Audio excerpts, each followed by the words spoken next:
안녕하십니까.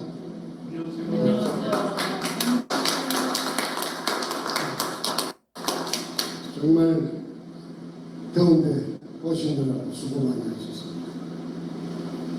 내 팔자가 어찌된 팔인지 나 정말 생각해도 좀 내가 이해가 안 됩니다.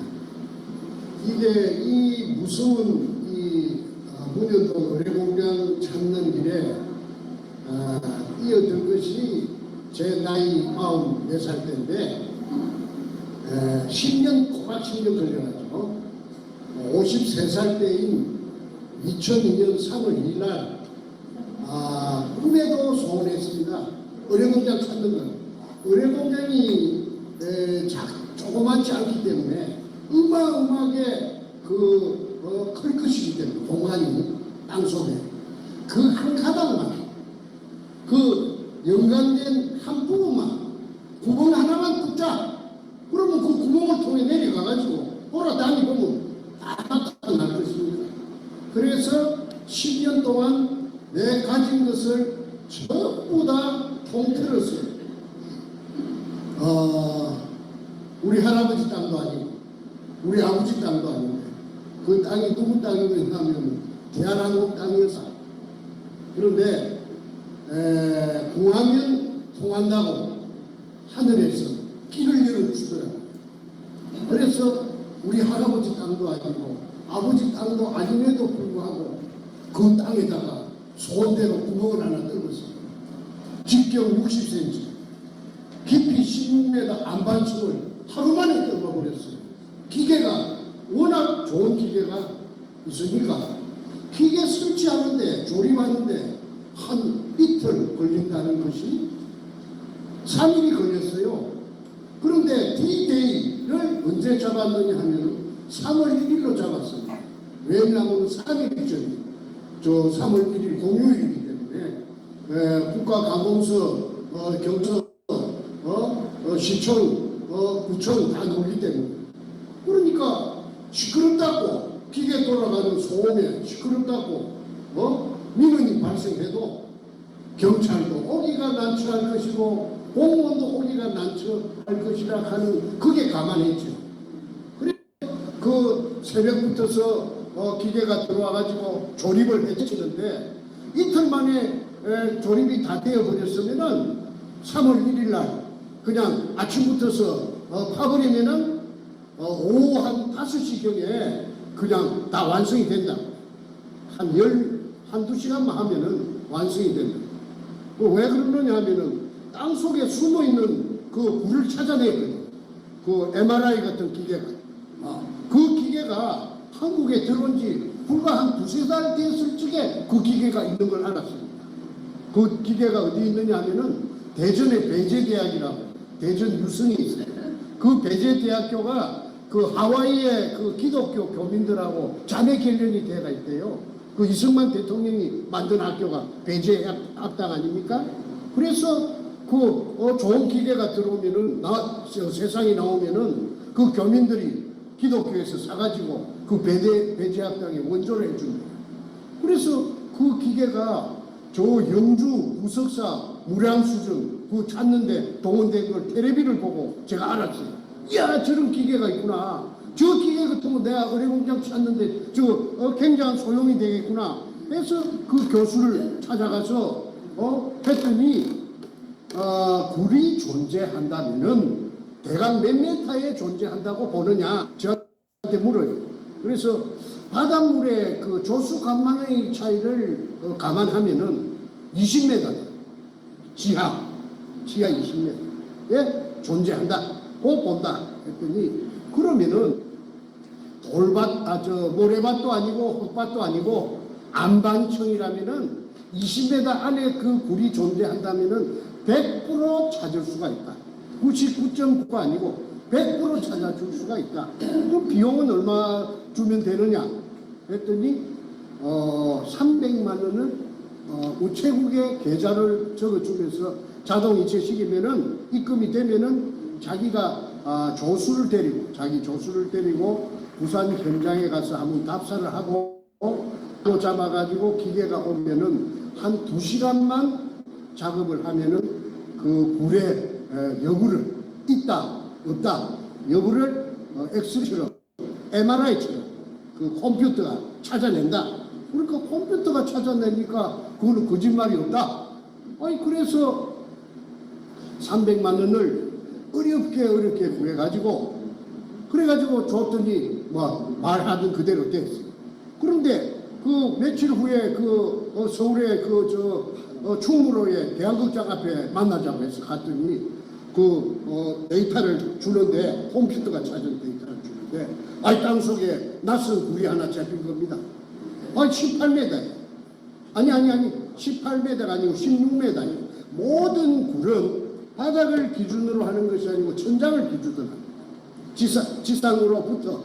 근데 16m 밑에 굴이 딱 낯선 굴이 나타난 겁니다. 그러면 낯선 굴이라는 것은 뭘 의미하느냐 하면은 일본 의뢰공장의 한 가닥을 의미합니다. 저 안에 있어서. 제가 그 박정희 대통령 이발사에게 돈을 투자해가지고 계속 해 나왔기 때문에 그 근처에 대해서 내가 알거든. 기본 상식이 완전히 습득대가 있으니까 이거 일본 의뢰공장이 맞다. 그 다음에 이제 그 구경을 떨어야 됩니다. 그래서 이제 그 땅 주인이 하늘에서 아까 저한테 기회를 준다고 했던 것처럼 97년도에 IMF가 왔어요. 그래가지고 이 재벌들의 군살빼기, 그걸 어려운 말로 말하면은 BIS, 자기 자본 비율 맞추는 겁니다. 은행에 빚을 갖고 군살빼기, 쓸데없는 재산을 빨리빨리 팔아라. 그래가지고 그 땅 약 500평이 대한항공이 가지고 있다가 민간업자, 권업자, 건축 폐기물 처리업자, 그게 정확한 표현. 처리업자 두 놈에게 공동으로 평당 80만 원씩에 팔려버렸어요. 그래서 이제 그러면 그 다음부터 제가 불안합니다. 마음이 불안합니다. 왜냐하면은 이 민간업자들이 이 제가 알고 있는 학습이 된 정보를 조금이라도 캐치했다면은 자기 땅에 자기 파버리고 나는 10년 세월에 닭 쫓던 게 개꼴이 되지. 닭 쫓던 개꼴이 되지. 그래서 안절부절하고 있는데, 그러니까 만나가지고. 이제 부산 사람들은 그 의뢰공장의 어떤 전설처럼 어릴 때부터 의뢰공장하고 그 다음에 보물이 그 속에 있다는 말을 어릴 때부터 다 듣고 자랐어요. 그래서 100% 부정하는 건 없습니다. 의뢰공장도 존재하고 있고 어딘가는 모르지만 그 다음에 그 속에 애놈들이 보물을 숨겨놨더라는 등 그런 말이 아주 민간에 팽배해 갖고 있습니다. 그런데 이제 아까 MRI 기계 같은 그 기계가 찾아놓은 내가 데이터가 있고 그 다음에 땅 위에다가 분필로 가지고 선을 딱 그어주니까 그게 뚫으면 된다. 그럼 이제 업자가 있어야 됩니다. 그래서 돈이 있으면은 일사천리로 그냥 착착착착 다 되지만은 돈 좀 있는 거 걸써 갖고 그 장만해 놓은 돈 벌써 다 고갈돼 버리고 빈손이지. 그러니까 그 군영은 죽어도 떨어야 됩니다. 비가 와도 떨어야 되고 눈이 와도 떨어야 됩니다. 그래서 어떻게 해가지고 연결해가지고 송파구 광희동에 수산중공업이라고 그 큰 회사가 있습니다. 거기 6천억의 부도가 났어요. 6천억 부도가 났어요. 그러니까 그 회장이 이제 죽기가 됐는데 그 다음에 6천억 부도 내고 지 재산 전부 다 빼앗기고 그 다음에 백문소 가야 돼. 6천억 떼문 죄로 부도낸 죄를 살로 가야 되는데 그러니까 자기 친구가 내한테 중앙일보 기자가 하나 있는데 내한테 힌트를 주기로 저 사람 같으면 할 수 있다. 내가 가르쳐 주더란 말은 하지 말아라. 그러면서 2판, 4판, 공사판이다. 이래도 죽고 저래도 죽는데 구멍 하나 뚫으면 못 뚫겠느냐. 그래서 그 접촉을 했더니 내 말을 갖다가 듣고는 그 매력이 있단 말이야. 그래서 구멍을 뚫게 된 것입니다. 돈 10원도 안 들이고 땅은 빌려놔. 앞전에 대한항공에서 민간에게 IMF 오면서 불화가 되었기 때문에 그 땅 주인놈 두 놈을 설득을 해가지고 그 땅 5평을 빌려놨어. 그 다음에 이제 부모가 떨고 온 겁니다. 파슬리 유통기한이 후추네. 이 양반 또 어디 갔어? 아우 뭐야. 그래서 그 구멍이 뚫힌 날짜가 2002년 3월 1일입니다. 3월 1일 날 새벽부터서 3월 1일 날 아까 말씀드린 3일째 날 뽑기를 한 것이 뭐 기계가 조립이 잘 안 돼가지고 하루 뒤에 딜레이 돼가지고 3월 2일 날 새벽부터서 기계가 막 웅웅 하고 돌아가니까 그 위에 산 피난민들이 살아요. 아주 영세민들이. 이 영세민들이 민원을 잡아 이어도 뭐 구청에서도 뭐 그래 나중에 한 나 때나 될 때 구청에서도 오고 경찰에서도 오고 뭐 난리가 났어요. 그래도 기계를 갖다가 중단시킬 수는 없죠. 기계가 그 미리 딱 그 기계 기사들을 훈련을 시켜가지고 누가 그냥 뭐라 해도 그냥 아무 그 기계 끄지 말고 막 계속 돌리라. 모든 책임은 내가 다 지구만. 그래가지고 그 사람들이 저 공무원들이 오면 영장 갖고 온나 아마 구속을 시키려고 하면 구속을 시키고 배째라지 배째라. 그래가지고 오후 5시경에 아무도 예측 못하는 일이 일어났어요. 왜 그러냐면 땅속으로 기계가 이렇게 땅속을 헤비면서 깊이 들어갈수록 소리가 차츰차츰 좀 작아졌지. 그래갖고 막판에 16m 근처에 가서 딱 숨어있는 굴하고 연결이 되는 순간에 물 기둥이 지상으로 막 차고 올라갔는데 그러니까 16m 올라오고 또 지상에서부터 17m 그러면은 합계 33m를 한 3시간 반 뿜었습니다. 자, 여러분 한번 생각해 보십시오. 직경 60cm 길거리에 가면 맨홀 뚜껑, 한국에 길거리가 맨홀 뚜껑만한 그 구멍을 통해서 3시간 반을 물이 17m 높이로 뿜었다라는 사실은 한반도가 생기고 나서 한 번도 없었던 일이에요. 물론 뭐 수도관이 겨울철에 터져가지고 이 조그마한 물줄기가 솟는 거는 뭐 흔히 길거리를 지나다니다가 봤지만은 아니 직경 60cm 거기에서 지상으로 17m를 16m 올라오고 또 17m를 해가지고 그 다음에 3시간 반을 그 물의 그 수압은 굉장했습니다. 예를 들어서 한 500kg짜리 소를 한 마리 얹어놔도 소도 공중으로 타고 올라갈 정도로 힘이 셌어요. 그럼 물이 뿜었다라는 사실은 수압이 있다는 것입니다. 수압은 뭐냐? 큰 공간 안에 물이 가득 채여 있다가 거기 작은 구멍이 하나 뚫히니까 아까 제가 뚫은 구멍입니다. 그러니까 수압을 견디지 못하고 쫙 올라가. 그거는 자연 물리 현상으로 거짓말이 없습니다. 그거는 그야말로 깨가 많은 인간들이 조작할 수 있는 깨를 부릴 수 있는 그런 부분이 아닙니다. 거기 가장 의뢰공장이 있다는 핵심적인 의뢰공장이 있다는 사실을 뒷받침해주는 핵심적인 증거 자료인데 그것이 나는 사진 찍고 뭐 이런 것만 성격이 아니라서 그거 잘 못하는데 배신자 나를 따라 그 일을 단 둘이서 했는데 김성태라는 그 삼천포 출신에 또 항소많은 새끼가 있어요. 김성태라고 그 도둑놈이에요. 사진 찍는 게 취미라 항상 카메라를 막 잘 때도 갖고 자는가 몰라도 그걸 사진을 탁 찍어놨어요. 물이 뿜는 사진을. 그러니까 그때 그놈이 찍어놓은 사진이 제 손에 있습니다. 그 책에도 거의 다 들어있습니다. 왜 그러느냐 하면은 이제 이 배신이 일어나고 나서 금이니까 배신이 일어납니다. 금이 아니었으면 배신 안 일어납니다. 돌이 나왔다 하면 배신 안 일어납니다. 돌이 나왔는데 와 배신이 일어나요? 먹을 것도 아닌데 쌀만 먹는 것도 아닌데 금이 나오니까 저를 보고 독을 하자 독을. 그때는 이미 독을 다니 모여들었어요. 모여들어가지고 독을 하자 독을. 왜 나라에 신고해서 세금을 왕창 뜯기건데 줄 것이냐. 그리고 새파리, 똥파리, 온유월에 온갖 파리들이 날라들으면은 형님이 어떻게 그걸 감당하려고 하느냐. 그러니까 지도 새도 모르게 그는 소를 잡아먹어도 모르는 데니까 해만 지면 사람들이 인적이 끊어지는 곳이니까 그러니까 우리한테 맡기나란 말이야. 그러면은 하루 저녁에 500kg씩 건져 올려가지고 야금야금하게 검은 현찰 박치기다. 그러니까 두목이 그때 나타났는데 백준엄이라고.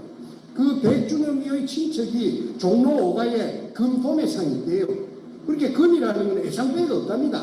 그러니까 거기서 뭐 밀매를 하다 시켜서 제가 호통을 쳤습니다.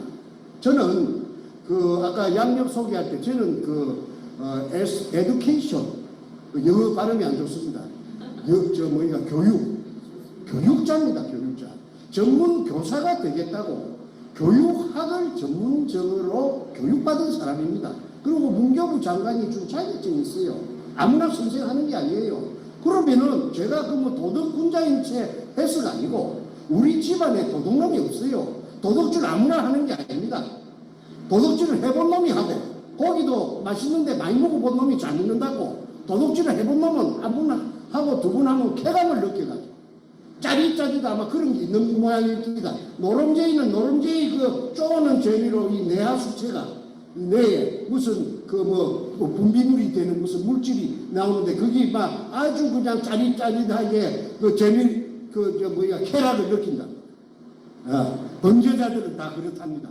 그런데 나는 도둑놈이 아니거든. 그러고 나는 아들 하나가 있고 딸 하나가 있는데 내 각시도 선생이고 부부교사를 했습니다. 내 교대 내 3년 후배입니다.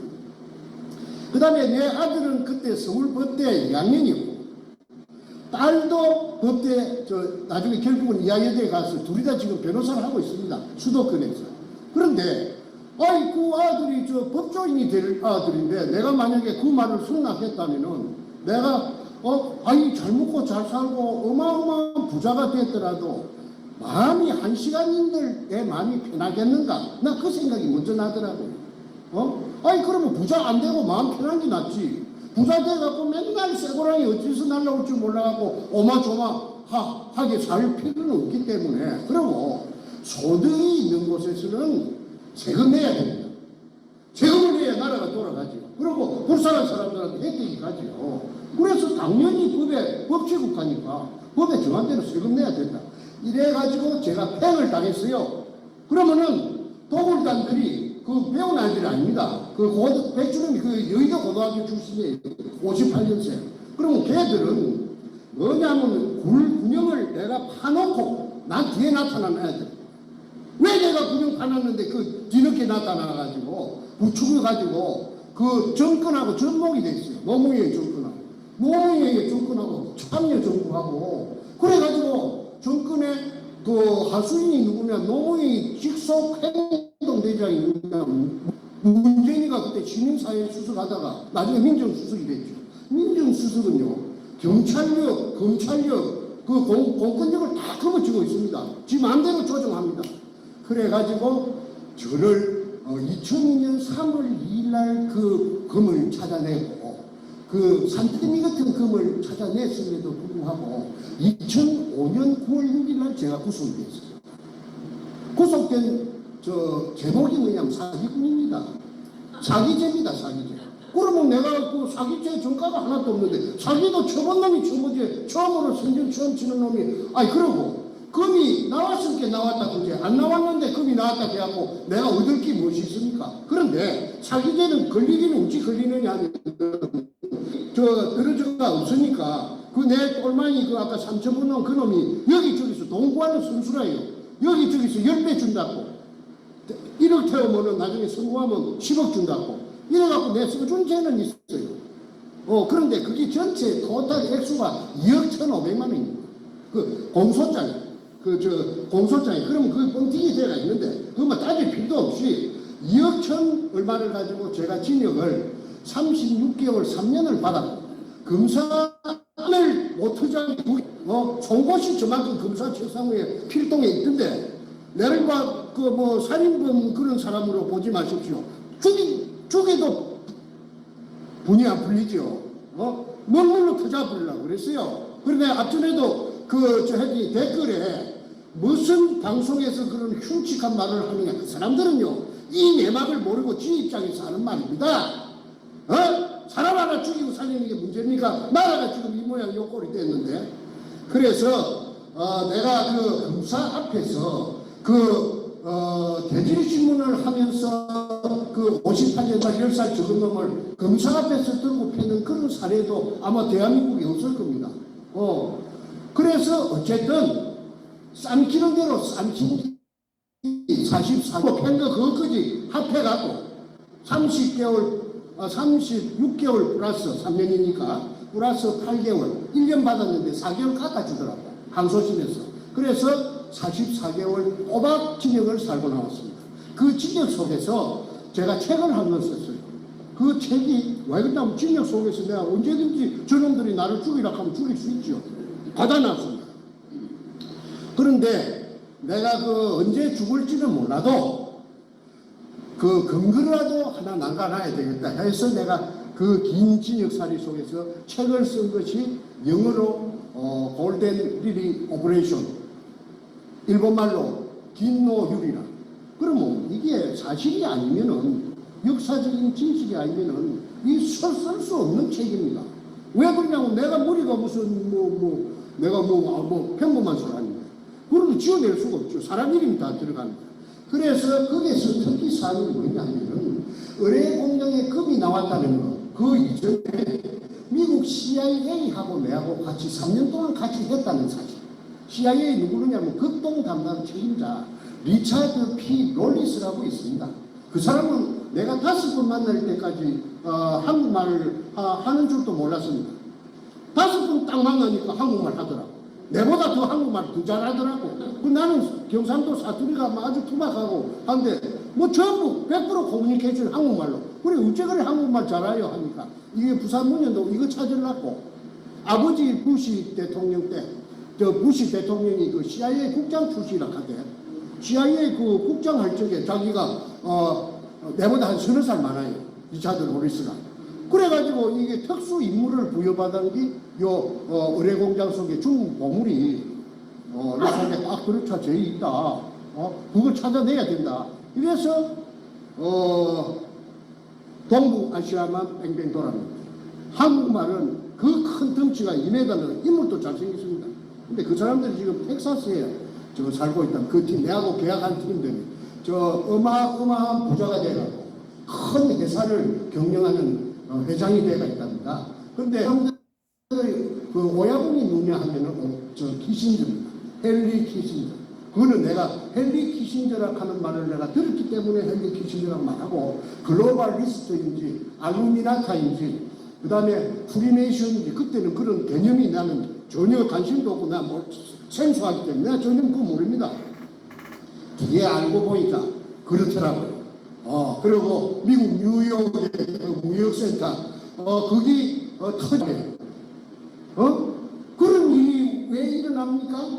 그래가지고 그걸 핑계로 해서 리차드 로리스가 내한테 1년간 딜레이 하자. 연기하는데 좀 동의해달라. 그래서 내가 끌려가나 50-50으로 갈랐으면은 당관했으니까 당신이 손 떼라. 내가 그런 배짱은 내가 비록 국민학교 선생님밖에 안 되지만은 내가 그런 거는 단호합니다. 내가 그 아무리 그 덩치가 세고 힘이 있어도 내가 한 번도 항복해 본 적도 없고 빌부터 본 적도 없고 본 적도 내가 없는 사람입니다. 너무 이때가 한 번도 고개 숙이 본 적이 없습니다. 국민학교 선생을 우리 부모가 시기 좋고 교육대학교 보내준 우리 부모가 보내줬지 누가 보내줬습니까? 자, 그래서 미국은 손을 떼기 만들고 50이 미국 몫으로 가야 되는데 9.11 핑계로 해서 1년간 딜레이 해달라고 하는 것을 내가 해약을 갖다가 원천무효로 시키고 그 다음에 100%를 전부 다 한국에 찾아내면 한국에 전부 몫이 되도록 한 거 아닙니까? 그런 애국자가 어디 있습니까? 내 자아자찬하는 게 아니고 그게 만약에 사실이라고 하면 미국으로 50%가 가야 될 때 내가 못 가게 내가 배짱을 가지고 내가 튕가내 버렸습니까? 내가 고작 20만 원도 없으면서도 내가 그런 배짱이 있어요. 그래서 내가 그런 과정이 있었기 때문에 그 다음 해인 2002년 3월 2일 날 그런 혼자 독자적으로 찾아낼 수 있는 그런 엄청난 개가를 올리게 됩니다. 만세입니다. 그런데 이거 똑바치고 있었던 것처럼 배신이 일어나고 도굴단들이 모여 들어가고 국가에서 또 허가내 놓은 것처럼 허가 받은 것처럼 그러니까 뭐 지혜법거리라고 하나 이 도둑놈들이 설치고 땅 주민들을 끌어들이고 난리굿을 칩니다. 이거 내가 멍청해갖고 이게 무슨 이런 일이 있는가. 청와대 그 당시에 청와대 여성 담당 비서관이 낙균이라 하는 민주당 최고위원 분단 최고위원회 친자매가 아닌 신필구이라고 48년생인데 독일 박사랍니다. 결론발이랍니다. 저 어릴 적에 소아마비 알아가지고 그 여자가 청와대 여성 담당 김대중 때 비서관을 했어요. 2002년 그 봄에 일입니다. 그 여자가 현장에 이 사진이 찍혔어요. 고사를 지내는데 돼지 대갈배를 놓고 저 수박을 잘라놓고 무당이 한 10명이 와서 큰 것을 했는데 그게 사진이 내 손에 들어왔죠. 그러니까 손에 들어온 이야기는 내가 조금 이따 요 다음에 요거 한 페이지 넣어가는 것 같아요. 이래가지고 왜 그러면 그 여자를 칸보이 갖고 온 놈이 한 놈 있는데 그게 그 당시에 서울경찰청 차장 김기현이라는 선수예요. 큰 말똥 2개랍니다.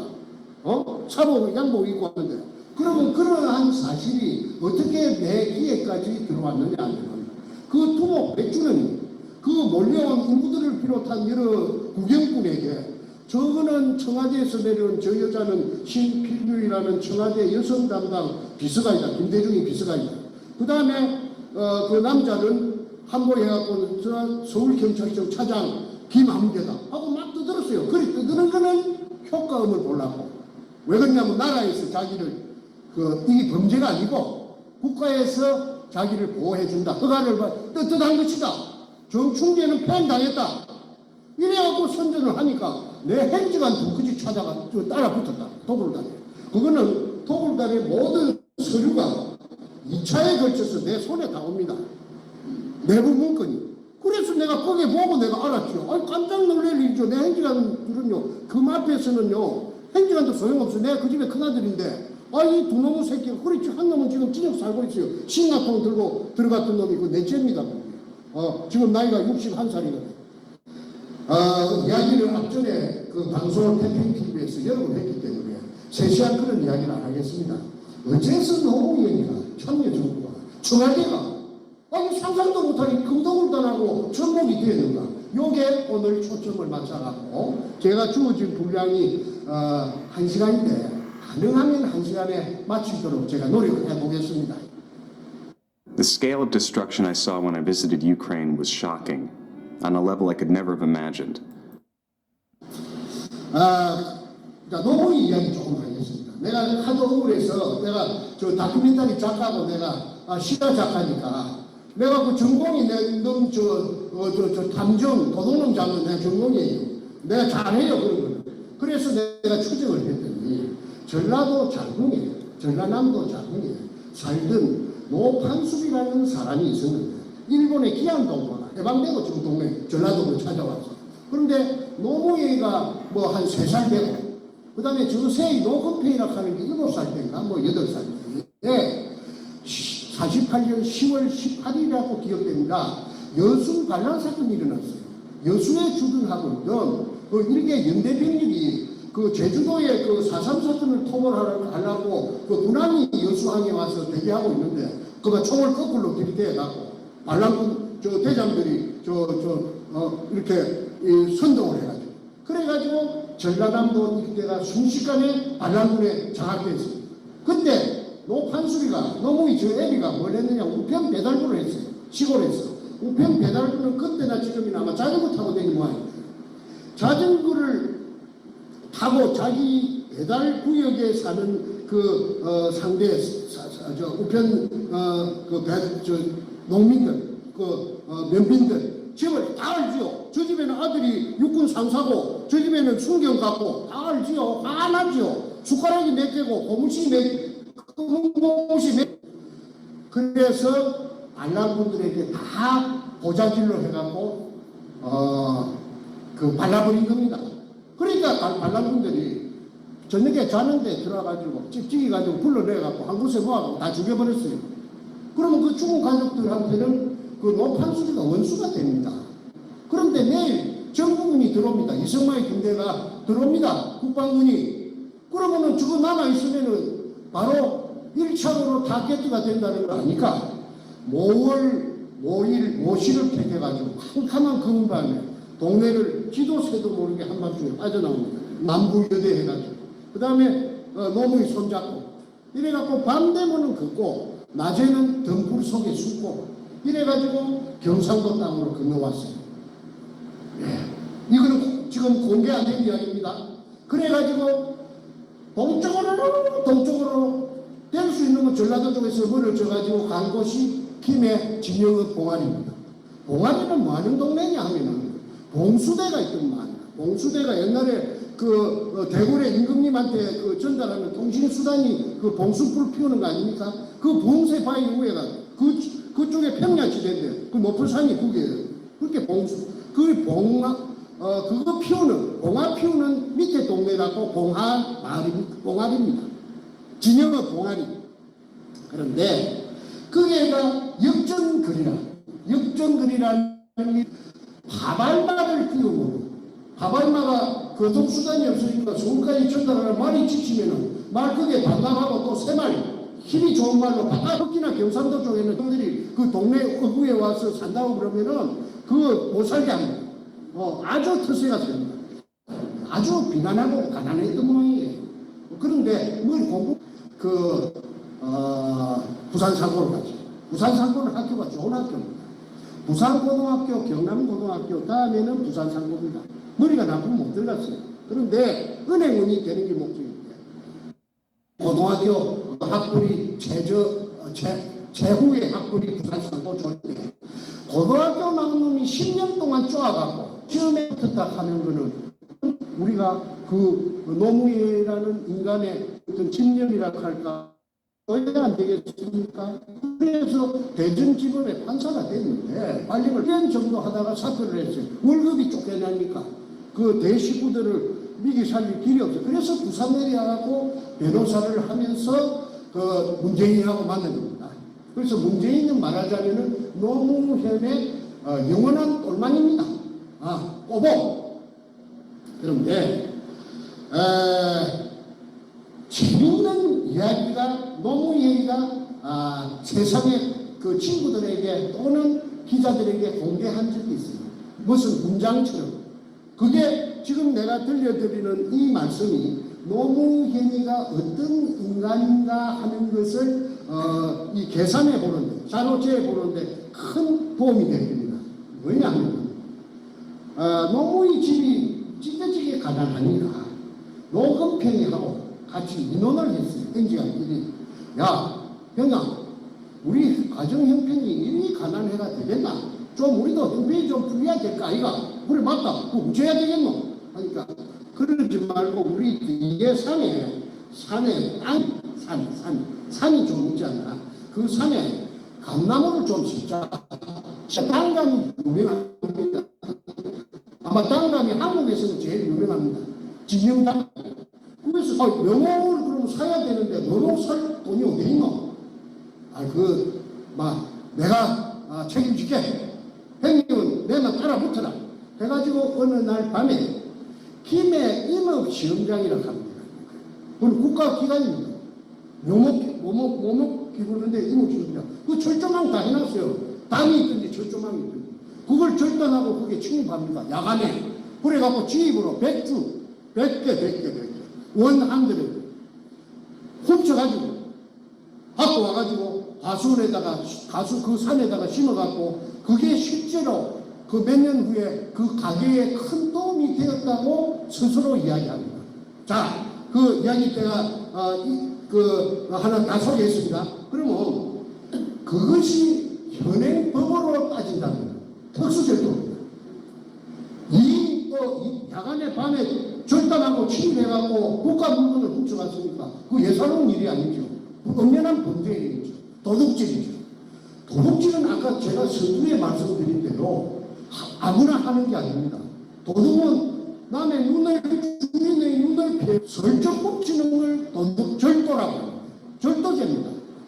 그런데 자기 입으로 스스로 훈장처럼 그 백주나 되는, 백주가 작은 거 아닙니다. 그 백주나 되는 묘목을, 애터지 키우는 묘목을 훔쳐다가 자기 산에다가 가수원을 조성할 정도의 간덩이를 갖고 있는 놈이라 하면은 그거는 정상적인 인간은 아니라고밖에 볼 수가 없습니다. 아무리 예쁘게 그 범죄한 거는 없어지지는 않았죠. 그게 어떻게 지우개로 그 글씨를 손을 쥐어도 하면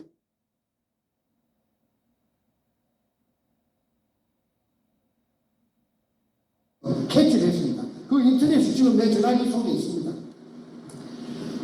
그 작은 이야기가 뭘 의미하느냐 하면은 문재인이라 아니 노무현이라 하는 그 작자의 아이덴티티 정체성을 나타낸다고 저는 여러분에게 소개를 드립니다. 이 방송이 지금 전 세계 나가는 거니까 내가 거짓말하면 안 되지요. 내가 책임질 만한 이야기하죠. 그런데 작은 뱃살 버릇이 여든까지 간다. 우리 한국에서 한국인의 피를 받아갖고 성장한 사람들이라면은 전부 그 말을 세살 버릇 여든까지 간다는 거 모르는 사람은 없을 테고, 하늘 도둑이 소도둑 된다. 그 틀림없죠. 열어가지고 기라바지가도 도둑놈들하고 쥐도 너 커서 큰 도둑놈 조세영이 같은 거 그런 거 돼. 그런 부모는 아마 저는 없을 것이라고 봅니다. 그런데 도덕은 타고납니다. 그래서 그 새끼가 도둑놈이 그 판사가 되고 또 변호사가 되어갖고 내가 다큐멘터리 작가로서 실화 작가로서 내가 스스로 찾아내가지고 그 정보를 찾아내갖고 발로 갖고 뛰다니면서 동쪽 서쪽 남쪽으로 뛰다니면서 박정희 대통령 이발사를 만났고 그 이발사가 그 이전에 그서 운영을 하고 있는데 내가 그게 돈을 3억을 투자를 해가지고 100분의 10을 받고. 근데 그 사람은 영 희망이 없어요. 그 사람 하는 짓이 틀려먹었어요. 무식해서. 그래서 내가 독자적으로 대한항공 땅에다가 그게 IMF 97년도 IMF 오는 바람에 5평을 빌려가지고 구멍을 뚫어서 그 구멍이 뚫리면은 금구녕이라 일본 글자 세자가 찍기가 있는 이등추 일본말로 이또주라 하는 그 글자가 찍혀가 있는 향토색 마다리 속에 중국에서 돈처럼 쓰던 50g짜리, 250g짜리, 500g짜리 금화가 아니고 금편이 잠수함 26척에 실려가지고 잠수함 26척에 실려갖고 1차 왔다는 말을 내 리차드 로리스한테 들었어요. 미국 CIA가 장난하는 데 아닙니다. 세계에서 최고의 정보망을 갖고 있고 그 사람들은 내가 한 3년 겪어보니까 그 사람들은 어lum한 사람들이 아니라 빈틈이 깨미 군형만큼도 빈틈이 없는 사람들이에요. 아주 친해요. 사람 말을 믿고 그래 믿어줄게 그거 아닙니다. 자기네들이 전부 그 말을 또 검증을 해요. 이 말이 틀리는 말인가 맞는 말인가를 사치 검증하는 것이 미국이라 하는 걸 내가 그때 세상에서 처음 겪어본 그 미국 CIA를 통해서 그래서 CIA를 내가 팀간해버렸어요. 그래서 했는데 그 다음 도둑놈이 나타난 것이 한국의 대통령이 도둑놈이 돼가지고 그놈이 쉽게 말해서 이인규라는 대검 중수부장한테 붙들려 갔다가 와서 돌통이 날산지 보니까 꼬롱이 나는 게 시간 문제니까 그날 저녁에 그만 저거 똘마이 문재인이가 그만 없애버려요. 그걸 일컬어서 도마뱀 꼬리 자르기 일환이라고 제가 진작에 붙어서 책에 썼습니다. 아까 김노율이 골든리리 오퍼레이션 내가 그거 썼습니다. 문재인이 하고 너무 이름을 바로 받았습니다. 그래서 문재인한테 그 책을 전달해 줬습니다. 내가 직접 준 게 아니라 직접 전달해 줄 수 있는 사람에게 줘갖고 전달됐다는 걸 확인했습니다. 그런데 그 외에도 내가 쓴 글을 무시무시한 글을 전달해도 저놈은 대응하지 않습니다. 나에게 대응하라. 우통 벗고 좀 나서줘라. 나를 좀 잡아 이어주라. 하는 그런 판을 크게 벌이라고. 오프닝 장에서 무대에서 이렇게 홀링한 겁니다. 올라와. 이 국민들을 보는 데서 니캉 한번 맞짱을 한번 뜨자. 내가 할 수 있는 건 그거밖에 없습니다. 절대 의해주지 않게. 노 코멘트라 하고 뒷구녕에서 뭐라 하느냐 하면은 가짜 뉴스. 여러분, 우리 양산집에 금이 200톤 숨겨져 있답니다. 그거 정말이면 참 좋겠죠? 젊은이들 일자리를 만들 수 있을 테니까요. 이런 식으로 영촌스럽게 말을 돌려가지고 눈도 끔찍 안 하고 그냥 거짓말로 쳐발라가지고 그래서 이 우리 대한민국 국민들은 순진해서 그런 거지. 그 말을 또 혼이 들어요. 그런데 오직해야 제 아버지도 같고 어머니도 같은 제 행지가 있어요. 형님한테도 못 오고 이것도 아니고 그쪽에서 또 팽이가 있어요. 돈만 조금 보고 돈 맛을 조금은 봤답니다. 있는데 오직해야 저 세상에 알리려고 신라통을 가고 문재인의 그 사상 지역구 사무실에 들어가서 인지급을 벌렸겠습니다. 그거는 도로로 난 그 유리창을 깨고 준비해 갖고 가는 그 프레임카드를 세로로 붙였는데 그게 인터넷에 나옵니다. 지금도 나옵니다.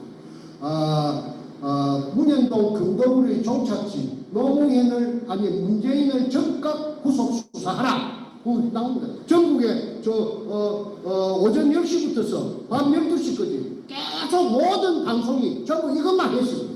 그래서 모르는 사람이 없는데 저런 게 어디 있어. 저 문재인이가 그러지 않아. 가짜뉴스라고 정신병자나 봐.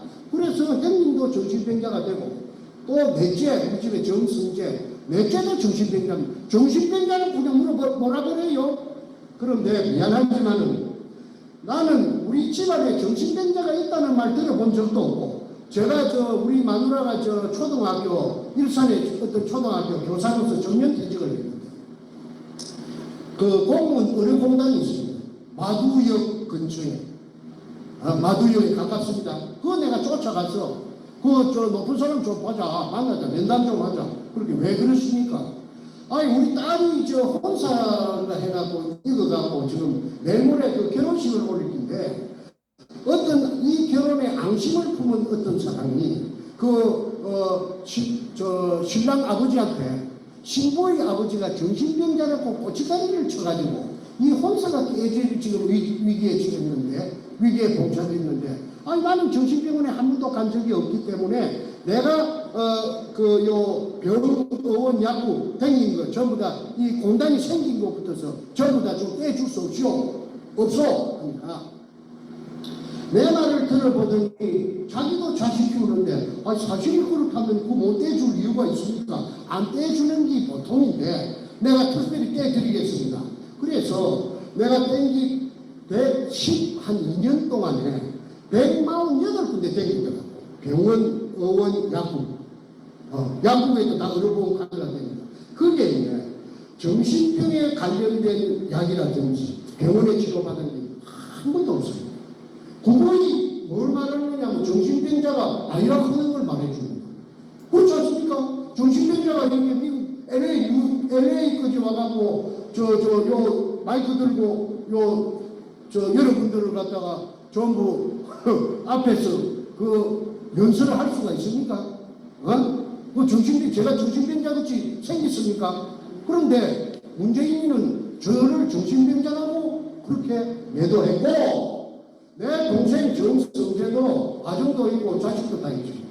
그 젊을 때 권투 선수입니다. 서울에서. 내가 권투를 내가 시켰지. 그것도 정신병자. 그래서 저놈이 그랬는데 내가 억울해서 이거 저녁에 자다가 하면서 일어나면은 멍청해하고 잠을 못 잡니다. 그 이야기를 어떻게 전부 전달할 수가 있겠습니까? 자나 깨나 앉으나 서나 제의 오직 하나의 내가 올해 나이가 지금 한국 나이로 71살이고 내가 사실은 48년생입니다. 호적에 49년대. 아니 그런데 나는 이것밖에 없습니다. 왜 이걸 부자가 되고 안 되고 그 부자가 되고 안 되고 문제가 아니고 이 식구들 다 죽여요. 언젠가는 다 죽여요. 그래서 내가 이거 어차피 죽을 목숨이라고 하면은 결사적으로 우통 벗고 하는데 내 혼자서는 못 났습니다. 왜? 힐러가 붙어갖고 내가 중국까지 도망가서 중국에 한 18개월 정도 방랑자로 돌아다녔던 적도 있어요. 그것까지 중국까지 겁돈이 온 것도 두 군데서 하긴 했습니다.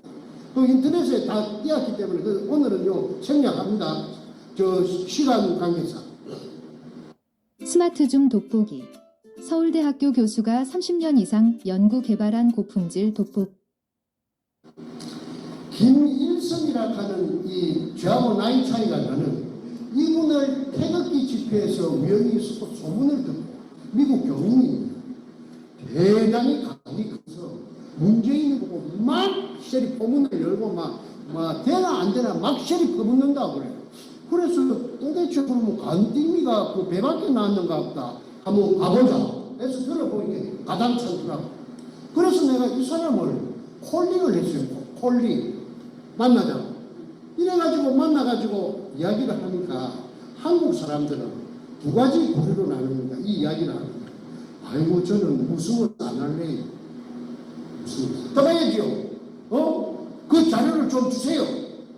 그러고 난 뒤로 전문가들을 내한테 붙이더라고. 지질학자, 박사. 그 지질학에 대해서는 이태리가 또 좀 말개나 하는 건데 이태리에서 박사학위 받은 사람은 내한테 붙여갖고 나를 검증을 하고 또 무슨 전문가를 붙이고 무슨 전문가를 6달 걸렸습니다. 6달. 작년 12월부터 금년 5월 말까지. 이래가지고 나는 이제 김이 세가지고 김이 빠져붙는가 보다. 저 사람 이제 이거 뭐 큰 소리만 치더니 헛방이 같다. 자꾸 또 새끼들 그렇지 보채는 것 같지. 어떻게 되는 거야? 할 거야 안 할 거야? 할 수도 없고. 숨이 막힐 지경인데 이거 도망가려고 해야 도망갈 데도 없고. 내가 죄 지은 게 뭐 있나요? 그 찾아낸 죄밖에 없습니다. 나는 구멍 뚫은 죄밖에 없습니다. 남들이 못하는 걸 내가 했습니다. 한국 사람들이 그 땅 위에 얼마든지 많이 지나다니는데 한 번도 못한 걸 한국 사람 5천만이라고 치고 5천만 중에서 내 혼자가 내가 우리 할아버지 땅도 아니고 아버지 땅도 아닌데다가 60cm 지하 16m 운영을 해가지고 찾아냈습니다. 그럼 돼. 거기서 잠깐만요.